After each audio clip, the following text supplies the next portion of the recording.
बताया कि हमने सिर्फ कम शब्दों में उनको डिफाइन करने की कोशिश की है, कोशिश एक प्रयास किया है। अगर आप उनकी पूरी जर्नी के बारे में सुनेंगे, जब आप उनसे मिलेंगे, उनकी बातों को सुनेंगे, तब आपको समझ में आएगा कि ये जो व्याख्या है ये एक्चुअली कम कर गई है, क्योंकि ऑलरेडी उनकी शख्सियत इतनी बड़ी है, उनका कद इतना बड़ा है कि अगर हम उनके बारे में जितना भी जानने का प्रयास करते हैं वो कम ही पड़ता है। बट कुछ चुनिंदा चीजें हम वहां पे आपको डिफाइन करने उनके बारे में जरूर बताएंगे। डॉक्टर रितिका जी ने ऑलरेडी पीएचडी किया हुआ है, पीएचडी इन मैनेजमेंट, जो भारत की वन ऑफ द, या पूरे दुनिया की अगर बोला जाए तो सबसे ज्यादा पढ़ाई करने वाले में से, यानी पीएचडी करना अपने आप में ही एक बहुत बड़ा काम है दोस्तों। तो उन्होंने पीएचडी बल्कि किया नहीं, बल्कि उसको सार्थक भी किया।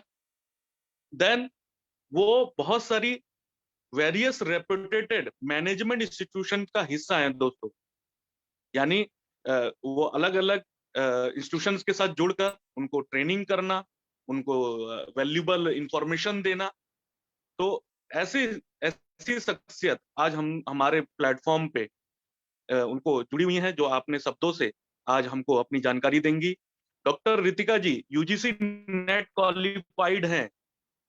देन वो various international and national journal conference के through IIT Roorkee and IIM Indore के थ्रू इंटरनेशनली और नेशनली कनेक्ट हैं।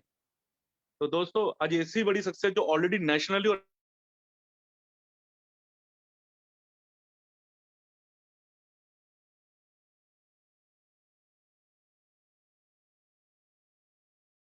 पोस्ट ग्रेजुएट स्टूडेंट्स, यानी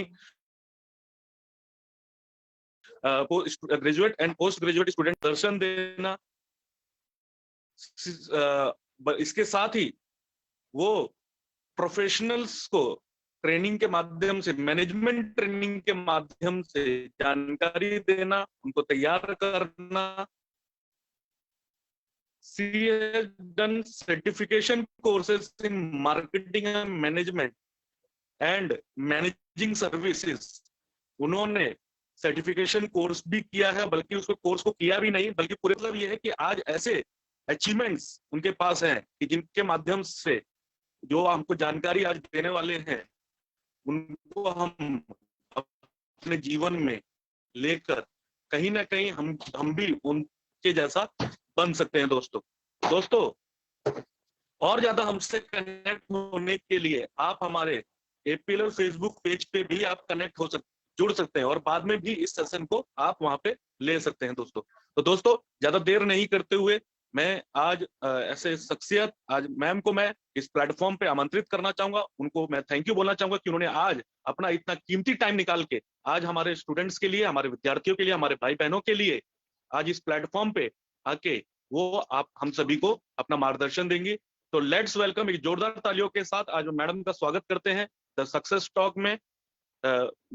मैम आपका वेलकम है इस प्लेटफॉर्म पे, एपीएल परिवार की तरफ से, हमारे सभी विद्यार्थियों की तरफ से आप सभी का आपका वेलकम करता हूं ma'am. Ma'am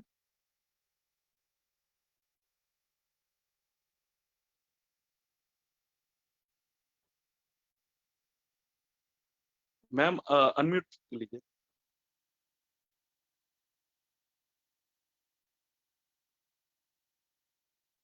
Rohit ji unmute. Yes. Good morning, everyone. Good morning ma'am. Thank you so much, Pramod ji, for that introduction. और APLL टीम का बहुत-बहुत शुक्रिया कि उन्होंने मुझे ये मौका दिया। एक टीचर के लिए सबसे इम्पोर्टेंट उनके स्टूडेंट्स होते हैं, चाहे वो उनको पढ़ा रही हो या वो किसी भी और कॉलेज में पढ़ रहे हो, पर स्टूडेंट ही हैं जो हमें बनाते हैं। तो आपने मुझे अक्रॉस इंडिया के सारे स्टूडेंट्स से इंटरैक्ट करने का मौका दे रहे हैं, उसके लिए बहुत-बहुत शुक्रिया। Thanks to you ma'am, and आपने इतना कीमती टाइम निकाल के आज हमारे विद्यार्थियों के लिए आप इस प्लेटफॉर्म पे आके उनको जानकारी अपने बारे में अपने जितने भी हमारे विद्यार्थी, जितने भी हमारे भाई बहन यहाँ पे कनेक्ट हैं, तो मैं भी जानना चाहता हूँ कि मैम आपने जो अपना जर्नी स्टार्ट किया, मतलब आप जब आप छोटे से और यहाँ तक जो आपकी शख्सियत है अभी, और तो इसको आपने कैसे तय किया? अगर आप थोड़ा सा, अगर हमको क्योंकि ये सभी हमारे जो यंग जनरेशन है, हमारे यंग भाई बहन है, तो वो भी थोड़ा आपके बारे में जानना चाहेंगे कि कैसे आपने इस जर्नी को स्टार्ट किया। सो मैं सच बताऊं प्रमोद जी, जब मैं क्लास 10 तक थी, मैं जी एक बहुत ही ज्यादा एवरेज स्टूडेंट थी। एवरेज का मतलब तब एटलीस्ट इंडिया में होता था कि मार्क्स कैसे आ रहे हैं, तो जी जी मार्क्स के माध्यम से मैं बहुत एवरेज थी। शायद मेरे माँ बाप ने कभी सोचा भी नहीं होगा कि मैं पीएचडी जैसी क्वालिफिकेशन ले पाऊंगी। बट जब मेरे टाइम टेबल से वो साइंस और मैथ्स जैसे सब्जेक्ट्स निकल गए, वो बर्डन निकल गया तो एज अ स्टूडेंट मेरी लाइफ ही चेंज हो गई। मुझे वो जी चीजें पढ़ने का मौका मिला जो मैं दिल से पढ़ना चाहती थी, इकोनॉमिक्स और psychology. And I was a different student, I was a different person all together. तब मुझे समझ में आया कि इंसान सिर्फ उसी में सक्सेसफुल हो सकता है जो चीज वो दिल से करना चाहता है, वो जी उसको उसी में सक्सेस हासिल होता है। And this was the reason कि जब मैंने अपना मैनेजमेंट लुम्बा से, लखनऊ यूनिवर्सिटी से पास आउट किया, उसके बाद मुझे कैंपस प्लेसमेंट मिला सेंट चिल्ड्रन बैंक ऑफ पंजाब में एज अ रिलेशनशिप मैनेजर, जो कि तब एचडीएफसी बैंक बन गया था। सो जी जी I was in a very good designation, drawing a good package, but then sales कर एक साल करने के बाद आई रियलाइज दैट नहीं, this is not where my heart lies, and I decided to quit my corporate job and move to something which I really wanted to do, that is studying and teaching. So जी I moved to teaching line, and बस उसके बाद teacher के बाद trainer के बाद आज PhD consultant, सारी चीजें कर ली हैं। एंड थैंक गॉड कि मैंने 12 साल पहले वो डिसीजन लिया, and I am doing what I love. बहुत बढ़िया, बहुत थैंक यू मैम। और ये आई होप कि जितने भी हमारे सुनने वाले हैं कि लाइफ में एक डिसीजन लेना बहुत जरूरी है मैम। और इसके साथ ही मैं जानता हूं कि जब आपने ये डिसीजन लिया होगा तो आई होप कि जो फैमिली है, क्योंकि उनका भी सपोर्ट मिलना बहुत जरूरी है। तो थोड़ा सा मैं जानना चाह रहा था मैम, अगला सवाल इसी से रिलेटेड है कि बिफोर द मैरिज, यानी जब आपकी शादी नहीं हुई थी उससे पहले, जब आप जो परिवार का सपोर्ट है यानी माता पिता का या अदर फैमिली मेंबर्स का, और आफ्टर द मैरिज जो सपोर्ट है, तो उसको आपने किस तरीके से मतलब मिला, और किस तरीके से आपने उसको पॉजिटिवनेस से लिया कि हाँ मैं आगे कर सकते हो? थोड़ा सा अगर आप, क्योंकि तो परिवार का सपोर्ट भी बहुत जरूरी है। I know. बिल्कुल, जी परिवार के सपोर्ट के बिना तो सो कहते हैं ना, behind every successful man there is a woman, या and behind every successful mother there is a entire family who is surely very very supportive, जो आपको encourage करते हैं। and ji thank God, blessings हैं God की, that I have a very supportive family, very supportive friends, and who always encouraged me to dream। सपने देखने के लिए तो encourage करा है, बट उसके साथ साथ सपोर्ट भी करा है कि मैं अपने सपनों को सच बना सकूं। सो परिवार नहीं है किसी के लिए भी, चाहे वो लड़का हो या लड़की हो, अगर जब तक हमारा परिवार हमारा सपोर्ट नहीं करता, हम आगे बढ़ना हमारे लिए मुश्किल हो जाता है। तो यस। जी जी, तो बिल्कुल। और परिवार का सपोर्ट होना बहुत जरूरी है, जैसे मैंने बोला कि, और जितने भी हमारे सुनने वाले हैं कि उनके लिए भी ये बात है कि जब फैमिली सपोर्ट करती है तो उसको और थोड़ा हिम्मत मिलता है, थोड़ा और मोटिवेशन मिलता है कि हाँ, जो मैं करना चाहता हूँ या करना चाहती हूँ तो उसको लेकर मैं अपने आप को आगे बढ़ा पाऊँ। प्रमोद जी, मैम। मैं एक जी लाइन जी ऐड करना चाहूंगी। जी मुझे नहीं पता अगर यहाँ पे कोई भी ऐसा माँ बाप है जो मेरे इस इंटरव्यू को सुन रहे हो, पर अगर हैं तो मैं उनसे रिक्वेस्ट करना चाहूंगी कि अपने समझिए कि आपके बच्चे दिल से क्या करना चाहते हैं, और उनको सपोर्ट करिए। क्योंकि जब तक हमारे पेरेंट्स हमें सपोर्ट नहीं करते, हमारे फैमिली मेंबर सपोर्ट नहीं करेंगे, तो उनके बच्चे कभी भी सक्सेसफुल नहीं हो पाएंगे। सो ये एक रिक्वेस्ट थी, जी अगर कोई जी। पेरेंट है यहाँ पे सुन रहा हो तो। नहीं नहीं, डेफिनेटली मैम। लोग जो हमारे भाई बहन यहाँ पे कनेक्ट हैं, और जो अपने पेरेंट्स भी यहाँ पे ऐसे कुछ कनेक्ट्स हैं जरूर, बट और जो हमारे भाई बहन उनको जरूर बताएंगे कि हाँ भाई, परिवार का सपोर्ट किस तरीके से चाहिए, जैसे आपको मिला मैम। मैम, मैं जानना चाह रहा था कि एक्चुअली ये मेरा पर्सनल एक सवाल है आपसे, मे बी कि लाइफ में ना एक टफ टाइम आता है, हो सकता है कि जब आपने एक डिसीजन लिया कि 10वीं के बाद अब मेरे को ये कोर्स लेना है, या फिर आपने जब ग्रेजुएशन किया, जब पोस्ट ग्रेजुएशन किया, देन आफ्टर देन जब पीएचडी, मतलब लोग पीएचडी करने के लिए, मतलब मेरे को लगता है कि एक बार नहीं 100 बार सोचते होंगे कि हाँ मतलब मैं कर पाऊंगा या नहीं कर पाऊंगा। तो ये टफ टाइम को आपने कैसे एज ए चैलेंज लिया, मतलब आपने कैसे सोचा कि हाँ मतलब मेरे को अब ये इसको निकलना है, मतलब इसको करना है? टफ टाइम तो बहुत बार आया, जी, नॉर्मल है। जब आप आगे बढ़ते हो प्रोफेशनल लाइफ में, पर्सनल लाइफ में, तो होता ही होता है। बट मेरे हिसाब से टफ टाइम आना हमारी लाइफ में बहुत जरूरी होता है, क्योंकि जितना वो हमें सिखाता है और कुछ नहीं सिखा सकता। तो जब भी मेरे पास कोई मुश्किल वक्त आता है, तो आई जस्ट अज्यूम कि this tough time has come to help me get a skill, to learn something which is going to help me take on my bigger responsibilities tomorrow. तो जब भी कोई मुश्किल वक्त आता है, तो मुझे यही लगता है कि ये मुश्किल वक्त मुझे कुछ ऐसा सिखाने के लिए आया है, जो कि कल जब मेरे पास इससे भी बड़ी जिम्मेदारियां आएंगी, मैं उसको कर पाऊंगी। सो जी, जी, जी। Smooth smooth seas do not make skilled sailors. जब तक तूफान नहीं हो दरिया में, तब तक आप अच्छी तरह से नाव चलाना नहीं सीख सकते हो। तो एक अच्छा नाव चालक वही होता है जो तूफान के बीच से भी नाव निकाल कर ले जा सकता है। बिल्कुल, बिल्कुल। बहुत बड़ी बात है मैम, बहुत बड़ी बात है कि अच्छा चालक वही है जो तूफ़ान में से भी नाव को निकाल कर लेकर जा सके। इस पॉइंट को मेरे बहुत सारे ऐसे भाई-बहन जो यहाँ पे कनेक्ट है, जो आई थिंक इसको लेकर अपनी जो फँसी हुई नाव है, उसको निकाल पाएँगे। मैम, बहुत सारे ऐसे हमारे विद्यार्थी हैं जो यहाँ पे कनेक्ट हैं, और एज़ अ विद्यार्थी, क्योंकि आपने भी विद्यार्थी जीवन, और अब मेरे को लगता है कि हम लोग अभी तक विद्यार्थी रहेंगे, तो क्योंकि हम और ज़्यादा सीखने के लिए और ज़्यादा समझने के लिए सीखना, क्योंकि कहते हैं कि जब सीखना बंद, तो वो आदमी बंद खत्म हो जाता है। तो सीखने का जो जर्नी है वो चलते रहना चाहिए एज ए स्टूडेंट। कोई ऐसा पॉइंट मैम जो जो हमारे विद्यार्थी को देना चाहिए, कि मतलब आप अगर कोई पॉइंट अगर देना चाहें कि हाँ, मतलब इस पॉइंट को लेकर आप अपने जीवन को आगे बढ़ा सकते हैं, कोई मतलब वो फोकस कर सके अपने लाइफ में as a student, success, as a विद्यार्थी? So there is no shortcut to success. सबसे इंपॉर्टेंट चीज, शायद हमारे, मैंने खुद इतने सारे मैनेजमेंट स्टूडेंट्स को पढ़ाया हुआ है, तो कई स्टूडेंट्स को ऐसा लगता है कि बस अब हो गया, अब मुझे एक बड़ा सा कैबिन मिल जाएगा और मैं बैठ गया और मेरी जिंदगी सेट। ऐसा नहीं होता है। There is no shortcut to success. हम इतने सारे लोगों को सक्सेस स्टोरी पढ़ते हैं, तो हमें लगता है कि वो दिन रातों रात सक्सेसफुल हो गया, but we don't see the amount of hard work और स्ट्रगल जो उसने सालों साल पीछे पुट इन किया है उस सक्सेस के लिए। सो जी, जस्ट वर्क जी। हार्ड, वर्क पैशनेटली, और करते जाओ काम। अपने आप धीरे धीरे कब आप सक्सेसफुल बन जाओगे, आपको खुद भी नहीं पता चलेगा।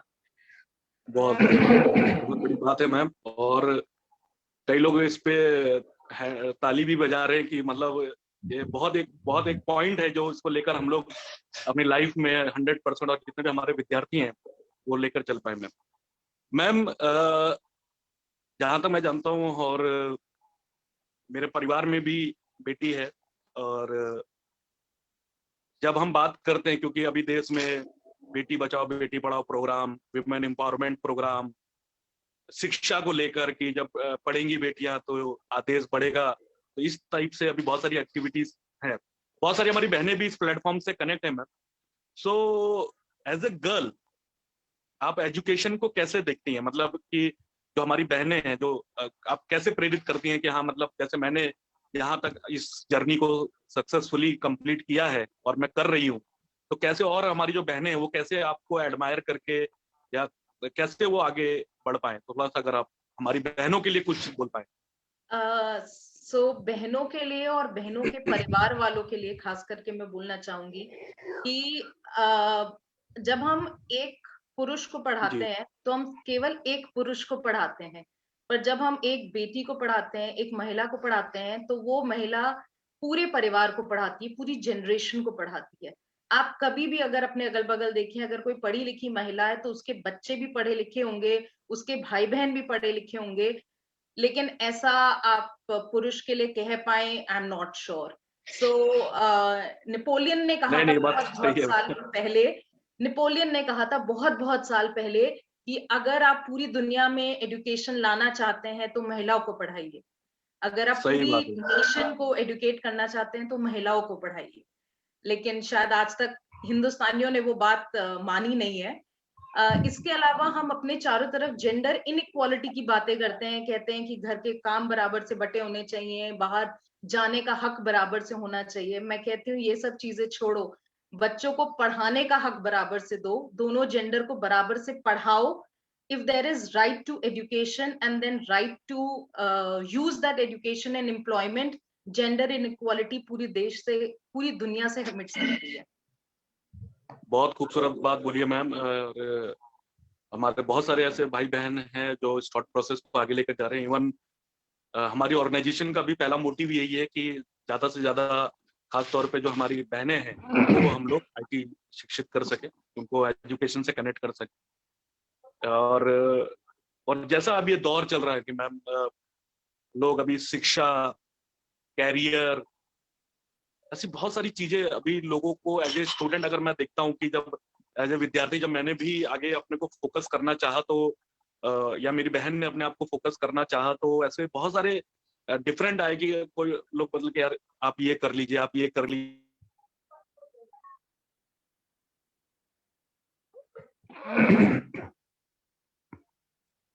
ये कर लीजिए मैम, कि आप एज ए जो हमारे स्टूडेंट्स हैं, जो हमारे लर्नर्स जो सीखना की इच्छा रखते हैं, तो आप क्या उनको संदेश देना चाहेंगे कि मतलब एजुकेशन और कैरियर को आप किस तरीके से देखती है मैम? थोड़ा सा अगर आप उसके बारे में हमारा मार्गदर्शन कर सके. ओके, नेल्सन मंडेला का नाम तो सभी ने सुना होगा. So he had जी said, and it is a very very famous quote, that education is the weapon to change the world. So मैं स्टूडेंट से कहूंगी कि एजुकेशन को वेपन वर्ल्ड को चेंज करने के लिए आप बनाओ ना बनाओ, खुद को चेंज करने के लिए, अपनी फैमिली को चेंज करने के लिए,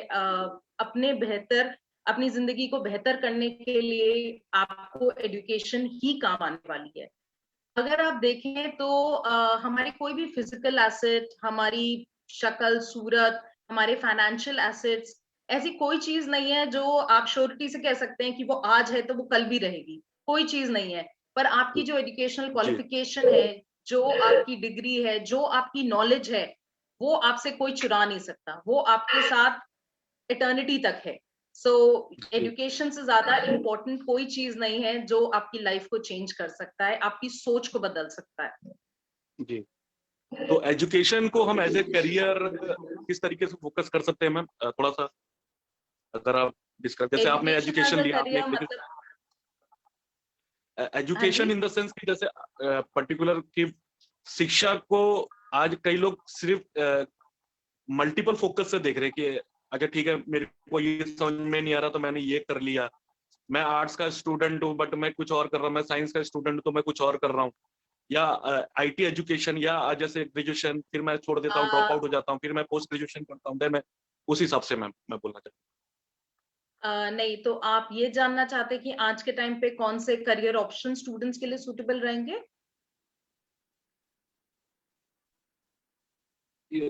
यस यस. सो देखिए, अगर आप अभी देखें हमारी इकोनॉमी को, if you would see the economy post Covid के टाइम पे, आई थिंक 2 सेक्टर्स जो कि बहुत ही ज्यादा इंपॉर्टेंट होने वाले हैं from the point of view of corporates, जहाँ पे कंपनीज का बहुत ज्यादा फोकस रहेगा. सो लोगों ने कोविड के टाइम पे घर के अंदर बैठकर पढ़ना सीख लिया है, काम करना सीख लिया है, चीजें खरीदना सीख लिया है. तो कंपनीज अब they will try to invest in artificial intelligence और अपने ऑनलाइन प्लेटफॉर्म्स के ऊपर इन्वेस्टमेंट करेंगी बहुत ज्यादा. सो online platforms, IT, this will be one area जो कि अचानक से बूम होगा आने वाला. अब हो चुका है, कई कंपनीज ऑलरेडी इसमें इन्वेस्ट कर रही हैं और आने वाले टाइम पे और कंपनीज इन्वेस्ट करेंगी. सेकेंडली, कंपनीज जिन्होंने कोविड के टाइम को पार करा, जैसे कि HUL या ITC, ये वो कंपनीज थी जिन्होंने अपने सप्लाई चेन और डिस्ट्रीब्यूशन चैनल में बहुत पैसा ऑलरेडी इन्वेस्ट कर रखा था, जिनके ऑलरेडी नेटवर्क बहुत स्ट्रॉन्ग बना हुआ था. So they came out with flying colours. So next industry जो कि जिसपे गवर्नमेंट का और कॉर्पोरेट का फोकस होने वाला है वो है इंफ्रास्ट्रक्चर, आपका supply chain, operations, so back and basically. अगर बजट स्पीच में भी अगर आपने सुना हो हमारी फाइनेंस मिनिस्टर को, ऑनरेबल फाइनेंस मिनिस्टर को, तो उन्होंने भी 3 चीजों पे फोकस करा था. एक तो इंफ्रास्ट्रक्चर था जो कि एम्प्लॉयमेंट जनरेशन के लिए भी बहुत जरूरी था, बट उसके अलावा रिसर्च एंड डेवलपमेंट और आपका हेल्थ केयर सेक्टर। तो ये सारे 5 सेक्टर्स हैं जिसके ऊपर स्टूडेंट्स चाहें तो स्टडी कर सकते हैं, रिसर्च कर सकते हैं, और अगर उनका इंटरेस्ट एरिया है तो इन एरियाज में आगे आने वाले टाइम में काफी जॉब अपॉर्चुनिटीज आएंगी।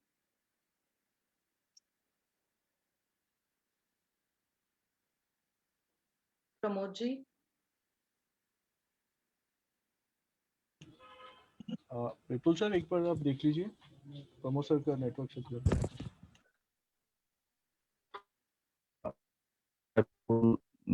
फ्रॉम टीम एपीएल बोल रहा हूँ। जैसा कि मैडम आपने बहुत अच्छी तरीके से हमारा स्टूडेंट्स को हमारा अलग अलग एरिया का जो क्वेश्चंस है, क्वेश्चन जो हो सकता है, और जनरली हम लोग को ये इस तरह का क्वेश्चन मिलते रहता है, उन लोग का क्वेरीज रहता है, तो उसका अच्छी तरह आपने ये आंसर दिया है। और सभी आंसर मैं समझता हूँ हमारा सभी स्टूडेंट्स के लिए, विद्यार्थियों के लिए बहुत ही फायदेमंद होंगे। और आज जिस तरह से आपने एंटायर एपीएल टीम के साथ रह के हमारा स्टूडेंट को एड्रेस किया है, ये आपका वैल्यूएबल वर्ड्स, आपका वैल्यूएबल जो सक्सेस स्टोरी है, ये सुन के आपका एक एक मूल्यवान सेंटेंसेस जो जिस तरह से आपने बताया है, मैं समझता हूँ हमारा स्टूडेंट लोग को बहुत ही फायदेमंद होंगे। और आगे भी आपके साथ हम लोग जुड़े रहना चाहेंगे। हमारा स्टूडेंट्स लोगों को, हमारा विद्यार्थियों को आप इस तरह से मार्गदर्शन करते रहेंगे। लास्ट में मेरा विपुल जी ऑलरेडी हमारे टीम में भी प्रमोद जी जुड़ रहे हैं। मैम, नेटवर्क इशू की वजह से प्रमोद जी हमारे साथ कनेक्ट नहीं रह पाए, तो आगे एक आध प्रश्न और थे जो हमारे विद्यार्थी की ओर से आ रहे हैं, और बहुत सारे पॉजिटिव रिस्पांस हम लोग को देखने को मिल रहे हैं। मैम, मतलब जहां पे भी टेलीकास्ट हो रहा है फेसबुक के माध्यम से, ऑनलाइन के माध्यम से, तो आपकी जो जर्नी रही, आपका जो एक्सपीरियंस रहा, वो सारे विद्यार्थी एक्सपीरियंस से जुड़ पा रहे हैं। और एक और प्रश्न है जो आ रहा है कि जैसे आपने बहुत अच्छी बात की, जो जिन बातों से सार से अगर बच्चे समझना चाहें कि मल्टीपल करियर अपॉर्चुनिटी जो आज फील्ड में क्रिएट हो रही है, उनके साथ साथ एरिया ऑफ इंटरेस्ट, आपने एक बहुत अच्छी बात बोली कि मेरा एरिया ऑफ इंटरेस्ट क्या है। अपॉर्चुनिटी हर जगह है, अगर आपका इंटरेस्ट है, अगर आपका क्रिकेट खेलने में है तो आप उस जगह भी करियर बिल्ड कर सकते हैं। जैसे आपने बताया कि जब आप साइंस के बैकग्राउंड से निकल कर आई तो कहीं ना कहीं आपको वो अपॉर्चुनिटी मिली अपने आप को एक्सप्लोर करने के लिए। मैम, जो स्टूडेंट होते हैं कि उनके लिहाज से जो बहुत सारा जो चैलेंजिंग पार्ट रहता है कि how to focus on one thing, क्योंकि किसी चीज को चुनना हम लोग को कई बार डिसाइड हम लोग करते हैं कि आज से मैं ये पढ़ाई करूंगा, आज से मैं ये काम करूंगा, मैं ये लर्निंग करूंगा, बहुत सारी प्लानिंग्स तो हम लोग करते हैं। लेकिन एज ए स्टूडेंट हम लोग ने देखा है कि जो माइंड के अंदर जो फोकस है, एक पर्टिकुलर पॉइंट पे फोकस करना बहुत ज्यादा चैलेंजिंग टास्क रहता है, क्योंकि हर अंदर आदमी के अंदर एबिलिटी तो है, but focus is one thing जो आपको सक्सेस और फेलियर में डिफरेंस क्रिएट कर सकती है। तो आपकी जर्नी में बहुत टाइम ऐसा हुआ होगा कि कई चीजों पे आपने फोकस करने की सोची और बहुत सारी चीजों ने आपको, तो how you build your focus for anything you wanted to achieve in life, थोड़ा उसके ऊपर प्रकाश डाले मैम। तो आई थिंक मैं स्टूडेंट्स के को ये बोलना चाहूंगी कि व्हेन यू डिसाइड कि आपको लाइफ में करना क्या है, या आप नहीं भी डिसाइड कर रहे हो, आप सोच रहे हो कि शायद आपको ये करना है, तो सबसे पहली चीज होती है आप उस पर रिसर्च करिए। किसी कंपनी के लिए रिसर्च एंड डेवलपमेंट बहुत जरूरी होता है, पर वो सिर्फ कंपनी के लिए जरूरी नहीं होता है, वो हमारे लिए, एक व्यक्ति के लिए भी, अपनी सक्सेस के लिए भी ये उतना ही जरूरी होता है। When you decide to do something, please उस पर रिसर्च करिए, उसके बारे में पढ़िए, जितना हो सकता है उसके बारे में जानने की कोशिश करिए। जब आप उसके बारे में जितना जानेंगे, आपको उतनी श्योरिटी होगी कि यही वो चीज है जो आप आगे करना चाहते हैं या नहीं। अक्सर स्टूडेंट्स के साथ क्या होता है, दोस्त वो चीज कर रहा है इसीलिए मैं वो चीज कर रहा हूँ, या मेरे भाई ने वो चीज करी, बहन ने वो चीज करी इसीलिए मैं वो चीज कर रहा हूँ, या मेरे माँ बाप वो चीज करते थे। पर जरूरी नहीं है कि जो वो करते थे वही उसी में आपकी भी रुचि हो। सो research, research and research, capital letters में रिसर्च करो, देखो, समझो, और उसके बाद अगर आप श्योर हो गए हो कि अगर आप यही करना चाहते हो तो बस then just work hard, focus and success अपने आप आ जाएगा। तो मेरा यही मंत्रा रहा है। मैं पहले श्योर होती हूँ, टाइम लेती हूँ, उस चीज के ऊपर स्टडी करती हूँ, पर अगर मैं एक बार श्योर हो जाती हूँ कि मुझे ये चीज करनी है, क्योंकि ये चीज मेरे लिए इंपॉर्टेंट है, ये मेरे करियर के लिए जरूरी है, तो बस फिर मैं जुड़ जाती हूँ, फिर मैं लग जाती हूँ उसमें पैशनेटली, और फिर मेरे लिए वही दिन है और वही रात है, और जब तक वो अचीव नहीं हो जाता मैं उस चीज को छोड़ती नहीं। बहुत So, जी, बहुत ही खूबसूरत बात। Thank you ma'am, thank you for. और प्रमोद जी भी हमारे साथ जुड़ चुके हैं मैम। मैं रिक्वेस्ट करूंगा प्रमोद सर से वो आगे कंटिन्यू करें। बहुत ही खूबसूरत बात मैम आपने बोली कि पैशन का होना बहुत जरूरी है, क्योंकि विदाउट पैशन, अगर एक विद्यार्थी के जीवन में या एक व्यक्ति के जीवन में पैशन नहीं होगा तो वो उस चीज को सक्सेसफुली कंप्लीट नहीं कर पाएगा, उसके बारे में ले नहीं पाएगा, सोच नहीं पाएगा। मैम, बहुत वैल्यूबल जानकारी, बहुत वैल्यूबल मैसेज हमारे जितने भी विद्यार्थी यहाँ पे हैं और अलग अलग प्लेटफॉर्म के माध्यम से जो हमको सुन पा रहे हैं, कहीं ना कहीं आपके पॉइंट्स को लेकर, कहीं ना कहीं आपके विचारों को लेकर, और आई होप, मैं जानता हूँ, मैं पर्सनली बता रहा हूँ कि मैं भी बहुत आपसे पॉइंट पे अगर देखा जाए तो बहुत सारी चीजें मैं लिया हूँ आपसे भी, कि हाँ मुझे ये चीजें भी मैम से सीखनी चाहिए, as a student, as a विद्यार्थी, एज ए। सो लास्ट में मैं यही बोलना चाहूंगा कि एक, जितने भी हमारे भाई बहन है, जितने भी हमारे स्टूडेंट्स यहाँ पे कनेक्ट है, कोई पावरफुल मैसेज मैम कि हाँ एक विद्यार्थी को लेकर कि हाँ भाई आप देना चाहें हमारे स्टूडेंट्स के लिए। मैं एक स्टोरी सुनाना चाहूंगी, पर उससे जी। पहले मैं अपने स्टूडेंट से एक रिक्वेस्ट करना चाहूंगी। जी। ओटीटी प्लेटफॉर्म्स और फेसबुक और कोई भी सोशल मीडिया सिर्फ हमारे एंटरटेनमेंट के लिए बनाए, प्लीज उसको अपनी लाइफ मत बनाइए। उससे बड़ा हमारे लिए टाइम वेस्टर कुछ नहीं होता है। सो ये एक छोटी सी रिक्वेस्ट है एज अ टीचर अपने सारे स्टूडेंट्स को। बट मैसेज के लिए मैं एक स्टोरी सुनाना चाहूंगी। मैसेज डायरेक्टली दूंगी तो शायद स्टूडेंट्स को जी। मजा ना आए। एक व्यक्ति थे, जब वो 7 साल की उम्र के थे तो उनके पिताजी गुजर गए। उनको अपने घर में 7 साल की उम्र में एक लड़का अपने घर पे का सारा खाना बनाता था। 40 साल की उम्र तक उस बेचारे के पास कोई नौकरी नहीं थी, जी। उल्टा उसको 10 नौकरियां मिली और 10 की 10 नौकरियों से किसी ना किसी वजह से उसे निकाल दिया गया। उसके बाद उसने बड़ी मुश्किल से एक मोटेल खोला। छोटा फॉर्म ऑफ होटल होता है, यूएस की बात है, ये यूएस में थे व्यक्ति। उन्होंने 2 मोटेल खोले, दोनों जल गए। वर्ल्ड वॉर 2 चल रही थी, दोनों जल गए। उसके बाद उनके पास कुछ पैसा नहीं मिला तो उनकी माँ ने कहा कि तुम जो चिकन बनाते हो उसकी रेसिपी बेच दो किसी रेस्टोरेंट को। तो उन्होंने उस रेसिपी को बेचने की कोशिश करेंगी और करी, और आप मानेंगे नहीं कि वो उस रेसिपी को रिजेक्शन मिला। एक रेस्टोरेंट से नहीं, दूसरे रेस्टोरेंट से नहीं, 1009 रेस्टोरेंट से रिजेक्शन मिला। लेकिन उस पर्सन ने गिव अप नहीं करा। वो 60 साल की उम्र के थे। जब लोग रिटायरमेंट लेकर आराम करने के बारे में सोचते हैं, लेकिन तब भी वो जुटे रहे, और एट लास्ट आज भी वो व्यक्ति, अगर उसने तब हार मान ली होती तो आज वो व्यक्ति हमें नहीं मिला होता। मैं बात कर रही हूँ कर्नल सैंडर्स, जो कि KFC, केंटकी फ्राइड चिकन के ओनर थे। तो वो जो रेसिपी थी वो हमारे KFC की रेसिपी थी जो वो बेचने की कोशिश कर रहे थे, जिसे 1009 बार रिजेक्ट करा गया। पर उसके बाद जब एक्सेप्ट हुई तो वो रेस्टोरेंट बनी और पूरे वर्ल्ड में one of the largest fast food chain के नाम है वो, और हम सब उसे जानते हैं। तो कर्नल सैंडर्स का ये कहना था कि हर बार जब एक फेलियर आता है तो उस फेलियर को फेलियर की तरह ना समझे, बल्कि एक सीढ़ी की तरह समझे टुवर्ड्स आवर सक्सेस। और सक्सेसफुल सिर्फ वही इंसान होता है जो एंड तक डटा रहता है, जो गिव अप नहीं करता है। यही फर्क होता है एक सक्सेसफुल और नॉन सक्सेसफुल पर्सन में। टैलेंट सबके पास बराबर होता है, पर सक्सेसफुल पर्सन ने मुश्किल के वक्त गिव अप नहीं किया, लगा रहा, और इसीलिए उसे सक्सेस मिला है। सो लगे रहो, success will reach you. Thank you. बहुत ही खूबसूरत बात मैम आपने हमारे को, कि गिव अप नहीं करना है, लगे रहना है।